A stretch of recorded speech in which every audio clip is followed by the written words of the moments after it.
Un programma in collaborazione con Un'Industria Treviso, Provincia di Treviso, Casatella Trevigiana DOP, Gruppo ApoVF, Gruppo Grigolin. Cronache Trevigiane è una produzione Z Group. Comincia una nuova puntata di Cronache Trevigiane che fa 500 puntate, un compleanno speciale e un argomento speciale che cerca di guardare con positività al futuro, quello della bioedilizia. Siamo alla 6ª edizione della Borsa della Bioedilizia e abbiamo il presidente del Consorzio Bioedilizia, Michele Noal, un consorzio, buongiorno assessore anche provinciale alle attività produttive, un consorzio arrivato al primo anno di vita. Volete creare una collaborazione sinergica per fare, diciamo, una terapia al territorio, possiamo dire così? I comuni sicuramente sono la parte più importante, lì il cittadino si rivolge per ottenere la pratica edilizia, per ottenere un'autorizzazione, l'ufficio tecnico può essere effettivamente la parte intelligente per rapportarsi con lui. Ecco, spieghiamo a chi ci segue che l'edilizia è fondamentale per il tessuto economico, è diventato così in questi anni, a tal punto che un'azienda artigiana su 2 vive nel mondo dell'edilizia. Oggi c'è un freno totale sul settore e quindi la parola d'ordine è anche innovare e soprattutto riqualificare. Siamo convinti che con piccoli interventi, con la sostituzione degli infissi per l'energia, quindi per il risparmio energetico, con la sostituzione o l'installazione dei pannelli fotovoltaici, con la sostituzione degli impianti idraulici, cioè tutte quelle migliorie nel patrimonio edilizio esistente possiamo assolutamente dare, da un lato migliorare l'efficienza e l'efficacia degli edifici e quindi dare migliore vivibilità. Ricordiamo che significa star meglio all'interno degli edifici. Seconda cosa, facciamo ripartire un'economia importante per le piccole imprese, che è il vero asse fondamentale del nostro territorio. Prima manovra quale sarà? La formazione alle imprese, la formazione agli operatori del settore. Abbiamo poi a febbraio avremo un'importantissima fiera sui materiali, ricordandoci quel adagio che è stato fatto proprio dalla Comunità Europea nel rapporto di Brundtland, dove si dice che ogni generazione ha il diritto di risolvere le proprie esigenze e le proprie peculiarità, senza però pregiudicare il futuro, senza pregiudicare alle altre generazioni di risolvere le proprie. Allora, io ringrazio ovviamente per anche questi stimoli al presidente del Consorzio Bioedilizia. Noi ci fermiamo qui per guardarci un servizio di cronache trevigiane e poi daremo voce ad altri protagonisti di questo settore. Sentiremo tra poco anche le associazioni artigiane. A tra poco. Torna con Combai il tradizionale appuntamento della Festa dei Marroni IGP. Fino al 30 ottobre un ricco calendario di degustazioni, escursioni guidate e spettacoli, il tutto nel segno del pregiato frutto autunnale della Pedemontana di Marca.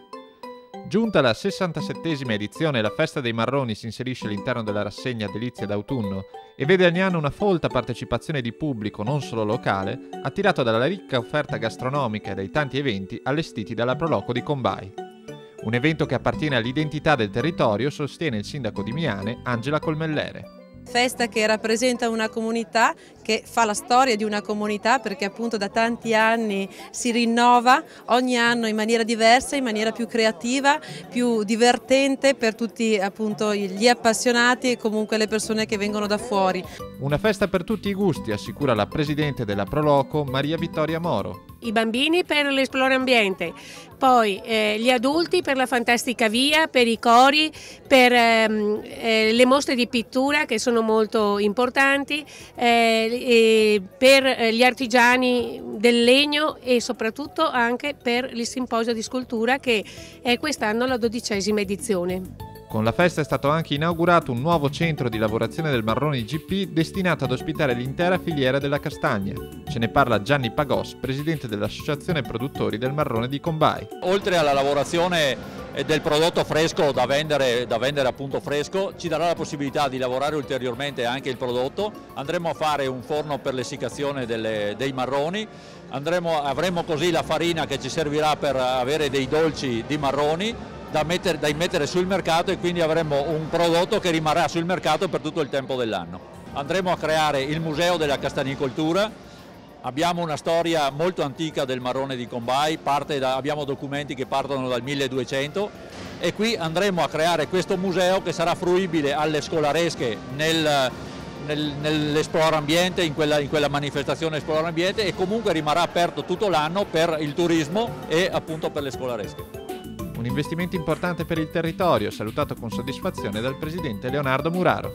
Ringrazio per cui il presidente dei produttori dei marroni, le Proloco, che si sono attivate per creare questo centro di lavorazione che permetterà non solo di pulire e raffinare il marrone stesso, ma fare anche dei prodotti complementari come, ricordiamolo, il vecchio castagnaccio che serviva per mangiare crudo ma per fare anche delle torte magnifiche.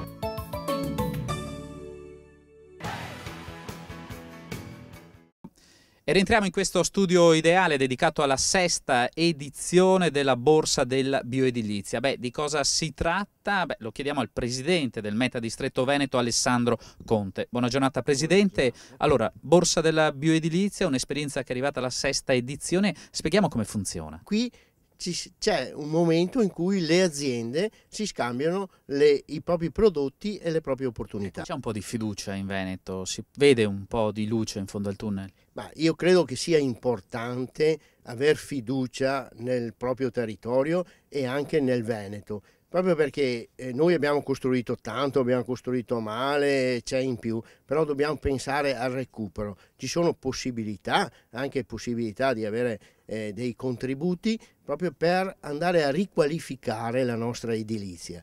E il tutto aspettando un altro appuntamento importante in questo percorso, EcoMake a Verona a febbraio. Sì, questo è l'appuntamento della borsa, un po' anticipa poi il grosso intervento che c'è nella fiera a Verona il prossimo anno a febbraio, dove effettivamente ci saranno da tutto il Veneto espositori e progetti per il futuro, per quel che serve per la bioedilizia, per l'edilizia ecocompatibile, per risparmio energetico, per rispetto all'ambiente. Presidente Conte, grazie davvero per questa testimonianza, per questa analisi del settore della bioedilizia con fiducia verso i prossimi mesi. Noi ci fermiamo qui, un servizio di cronache trevigiane e poi voce ad altri artigiani. A tra poco. APVF, l'associazione produttori ortofrutticoli veneto-friulani, è una delle realtà del settore più autorevoli a livello nazionale.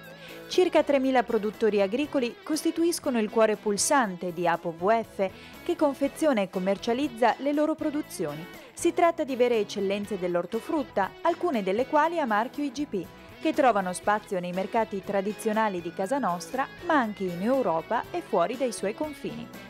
Oggi APVF continua ad investire sulla qualità per garantire a clienti e consumatori prodotti certificati e garantiti, guardando al futuro con positività.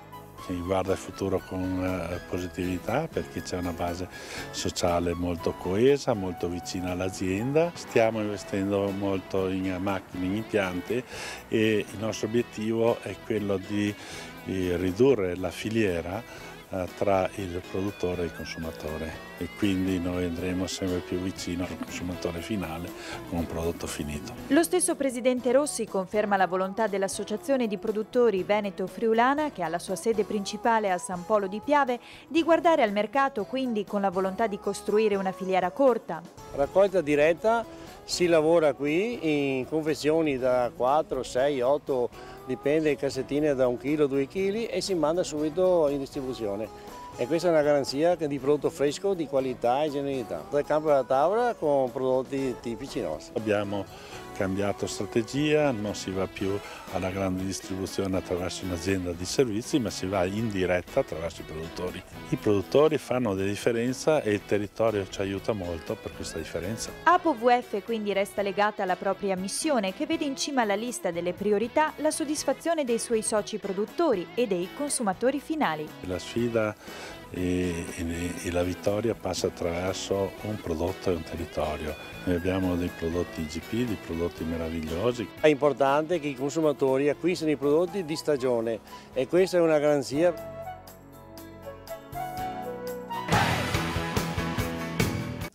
E rientriamo in questo studio ideale dedicato alla bioedilizia, ancora in provincia di Treviso, proprio nella sede provinciale, e andiamo a dare voce agli artigiani, alle associazioni. Andiamo a salutare ovviamente Confartigianato, buona giornata, e Casa Artigiani. Allora, il vostro contributo per parlare schiettamente, no? La bioedilizia è un tassello di questo cambiamento. La quantità di costruzioni oggi non serve più, serve comunque un'edilizia di qualità e la ricerchiamo appunto nella bioedilizia. Diciamo che con questo abbiamo la legge regionale del piano casa che sicuramente ci viene incontro e favorisce sicuramente questo aspetto.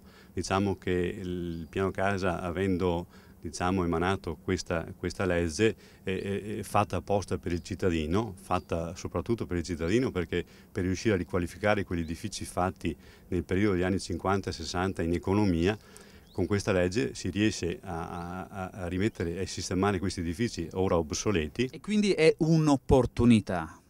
È un'opportunità per tutte le imprese artigiane, specialmente per quelle imprese che lavorano nel settore dell'impiantistica e nell'edilizia, soprattutto per le imprese che vogliono qualificarsi, perché l'importante adesso è formarsi e qualificarsi. Ecco, ci si chiede il potere d'acquisto, diciamo così, delle famiglie ovviamente drasticamente in calo, quindi c'è anche difficoltà poi di fare questi interventi. Questo ovviamente preoccupa.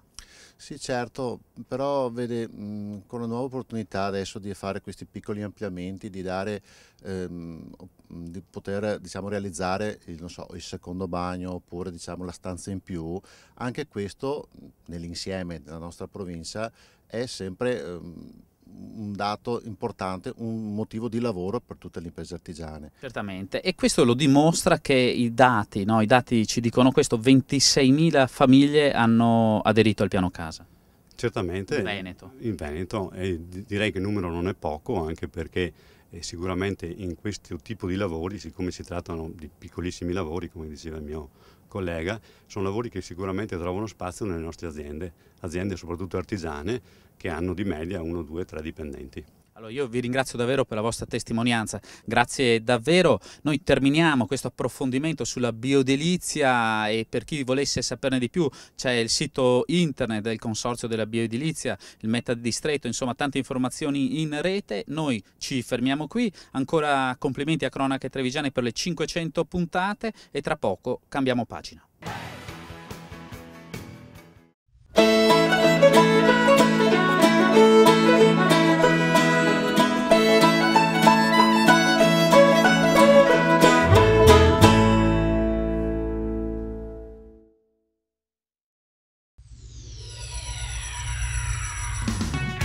Grazie alle sperimentazioni attivate dalla provincia di Treviso nell'ambito del progetto europeo Q-Aging, essere anziani oggi è una risorsa.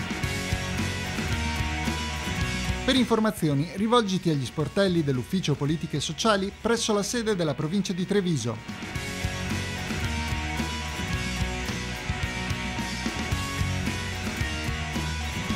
Q-Aging, 60 anni di qualità.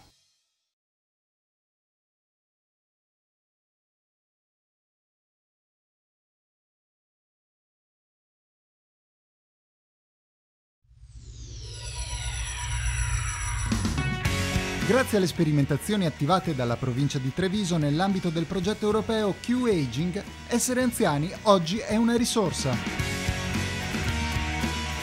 Per informazioni rivolgiti agli sportelli dell'Ufficio Politiche Sociali presso la sede della provincia di Treviso.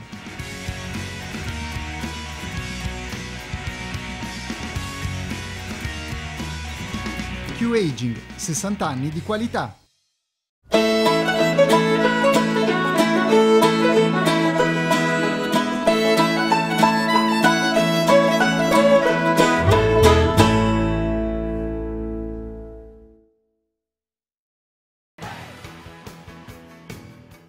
Rientriamo in questo studio ideale, come promesso, per parlarvi di sostenibilità ambientale. Lo facciamo con i curatori di un premio che vuole aprire anche gli orizzonti delle aziende e degli enti locali nella via dello sviluppo sostenibile. Sì, uno sviluppo sostenibile. Quando pensiamo a uno sviluppo che è indispensabile per l'economia di questi territori, ma deve essere fatto nel rispetto dell'ambiente, del paesaggio, di quei beni, di quelle nostre veramente realtà che abbiamo straordinarie e favolose, ma dobbiamo quindi tutelarle. Questo equilibrio, questa sensibilità lo state riscontrando nelle aziende del territorio?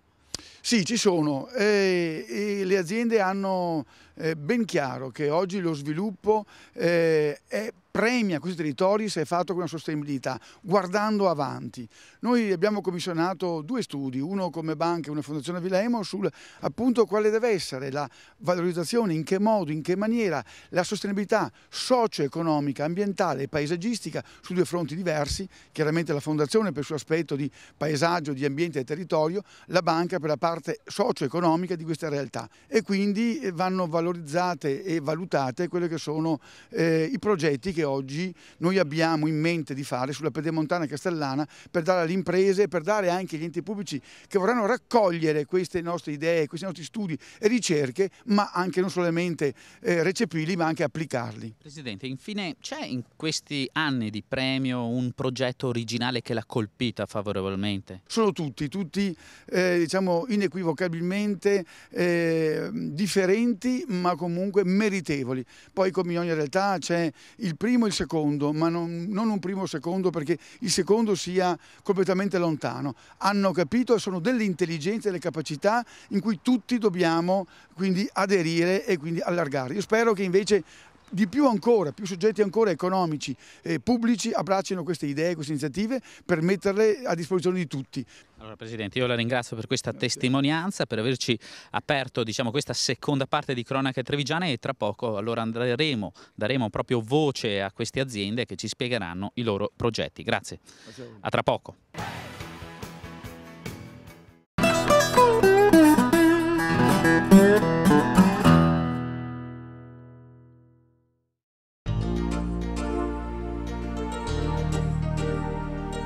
Oggi vi voglio presentare un vitigno tipico dell'area Piave, il Merlot, dell'azienda Terre di San Rocco.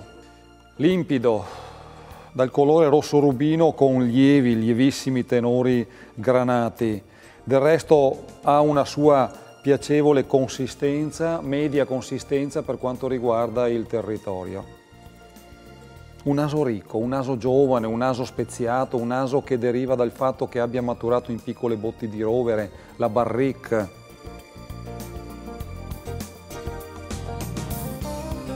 Ecco che allora nella speziatura il pepe, i chiodi di garofano vanno a sopravanzare un po' il carattere principale che sono quelli della frutta, il mirtillo, il cassis. Nello stesso tempo è bello pensare al mantenimento di questa voglia erbacea.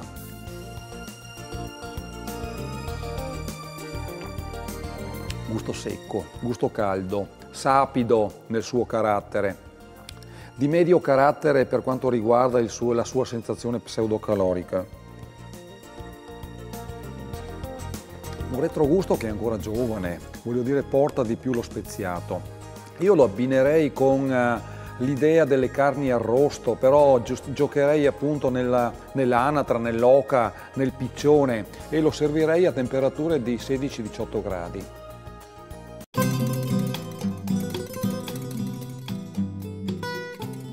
Cari amici, il vino di oggi è uno Chardonnay del Piave DOC, denominazione di origine controllata. Chardonnay, un vitigno internazionale che troviamo perciò in tutto il mondo, ma che nella provincia di Treviso assume un'importanza enologica veramente importante. L'azienda Cantine Produttori Campo di Pietra, siamo in provincia di Treviso.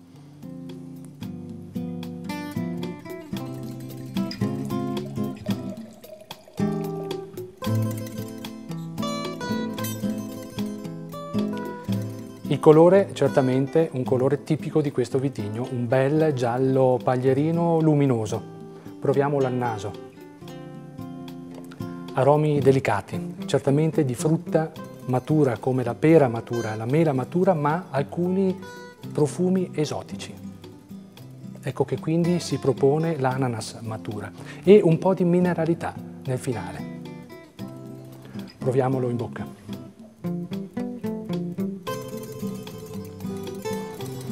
Bella questa spalla di freschezza, con queste note legate al mondo della frutta con mineralità finale. Sapidità, freschezza, ma anche morbidezza. Certo, un vino ambizioso, importante, bello. Servire fresco in abbinamento con dei gnocchi, burro e saglia. Buon appetito!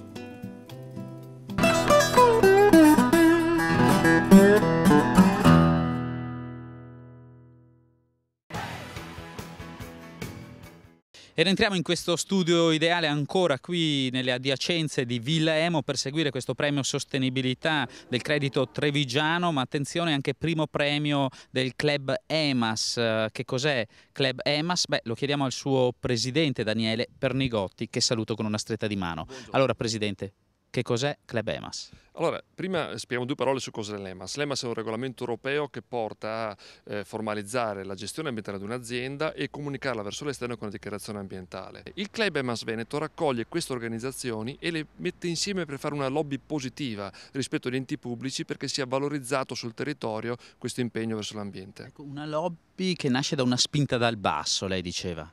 Sì, nasce dalla spinta dal basso perché sono proprio le organizzazioni che si sono messe insieme per fare rete e cercare di promuovere un approccio più attivo da parte degli enti pubblici. Certamente, veniamo allora a questa prima edizione di questo primo premio, dando anche un plauso al credito trevigiano che ha creduto in tutto questo percorso. Sicuramente ha creduto, ci ha supportato, è uno dei soci fondatori del Club EMAS Veneto, quindi fa parte della magia di cui dicevamo prima. Primo premio, c'è qualche progetto che l'ha stupita particolarmente? Ma allora sono tre categorie: migliore obiettivo ambientale, migliore dichiarazione ambientale e migliore azione più attiva sul territorio per promuovere l'EMAS. A questo punto diamo già l'anticipazione. Il migliore obiettivo ambientale è l'Enel di Fusina, per un intervento molto importante di riduzione dell'uso del carbone a favore del combustibile da rifiuti, quindi una risorsa rinnovabile rispetto al carbone.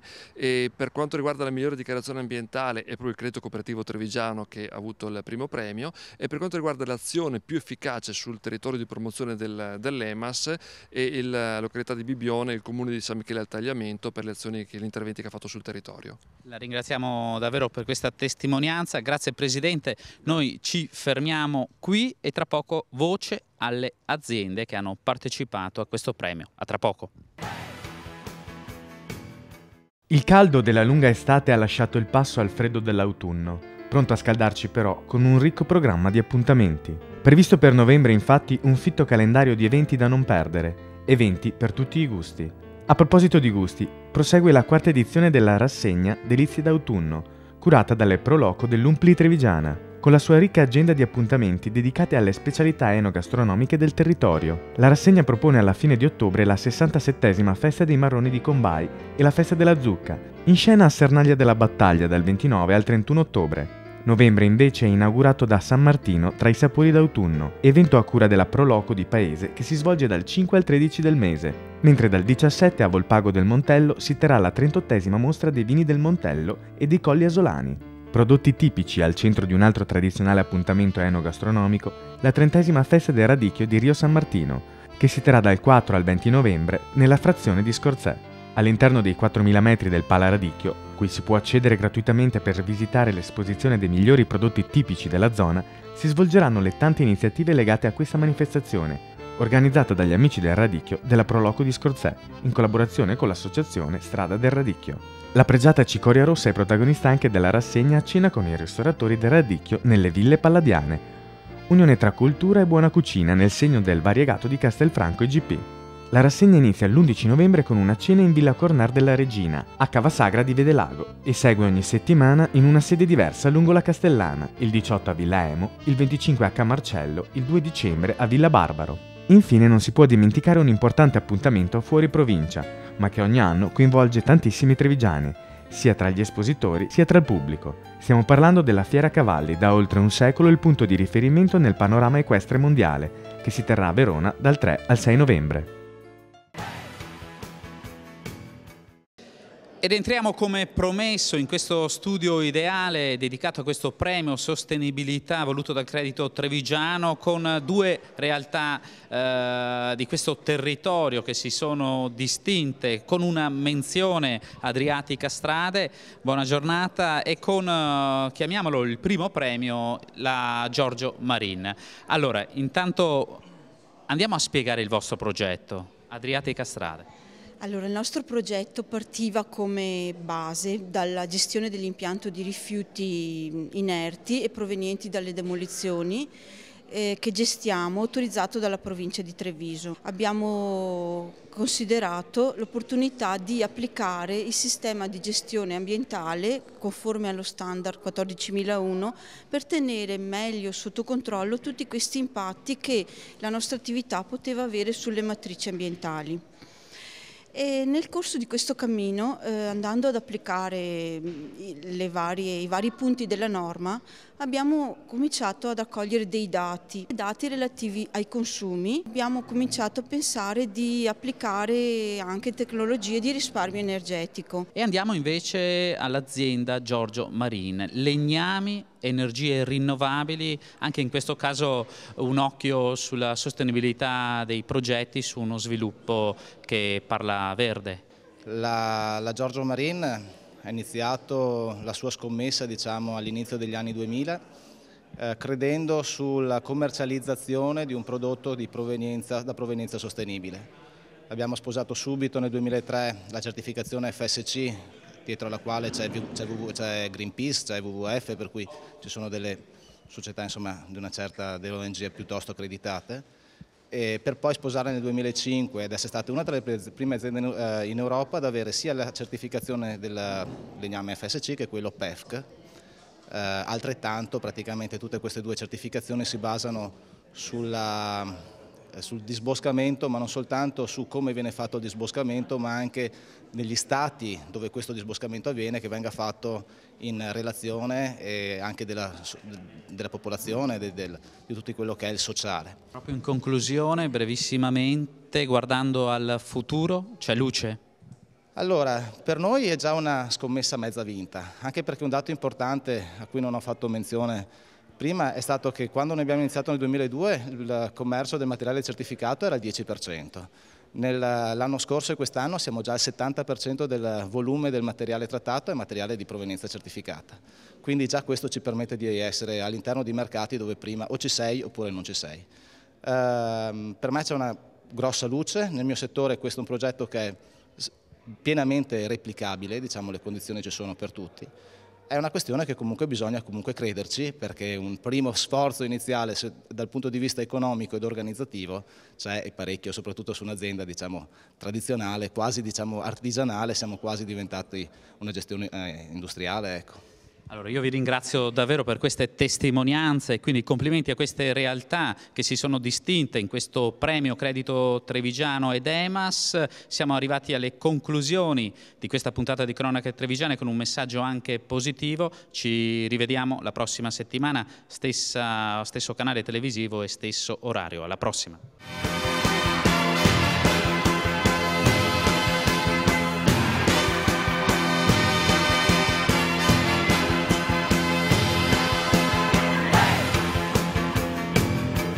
Un programma in collaborazione con Un'Industria Treviso, Provincia di Treviso, Casatella Trevigiana DOP, Gruppo ApoVF, Gruppo Grigolin. Cronache Trevigiane è una produzione Z Group.